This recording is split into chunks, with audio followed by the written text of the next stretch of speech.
আসসালামু আলাইকুম চাচা, ওয়ালাইকুম আসসালাম। কেমন আছেন? বলেন আলহামদুলিল্লাহ। আলহামদুলিল্লাহ। আমরা দল জানি কি কোনটা করেন? করি ছোটবেলা থেকে বিএনপি করি। বিএনপি। বিএনপি তো খুব ভালো দল। বাংলাদেশের বর্তমানে দেখা গেছে তারেক রহমান আছে, জননেতা জনাব তারেক রহমান। উনি আপনি কি হয় কি বলে ডাকেন? তো এমনি চাকরিটা কিন্তু বিরাট ভাই বলেন না, ছোট ভাই। ছোট ভাই মানে আমরা তারেক ভাই, আমার ভাই তোমার ভাই তারেক ভাই, তারেক ভাই তাই না? তাহলে আপনার যখন যে আপনি আমার চাচা, আপনার যদি মনে করুন যে হ্যাঁ যদি ভাই হয় তাহলে আমার তারেক কাকা হয়। তবে তারেক কাকা মনে করুন যে যে বিচারটা করতেছে বাংলাদেশে, মনে করুন যে ইতিপূর্বে এখন পর্যন্ত এরকম বিচার কেউ করতে পারে নাই।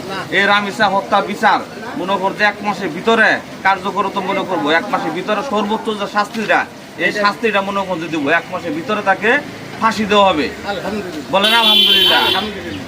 তাহলে মনে করুন যে উনি একজন ভালো লোক। তারপরে আপনারা নেতা কিন্তু যারা আসুন, আপনারা যদি সবাই মিলে সহযোগিতা করি। আরো যদি সার্বিক সহযোগিতা ওনাকে করেন তাহলে কিন্তু দেশ কিন্তু আরো এগিয়ে নিয়ে যেতে পারবো, আগে নেওয়া যাবে। তাই না?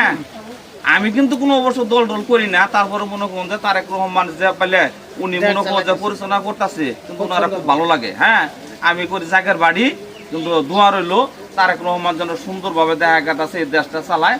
আমরা সবাই তার সার্বিক সহযোগিতা করবো, আমরা আছি নাকি? বলেন আলহামদুলিল্লাহ। আলহামদুলিল্লাহ।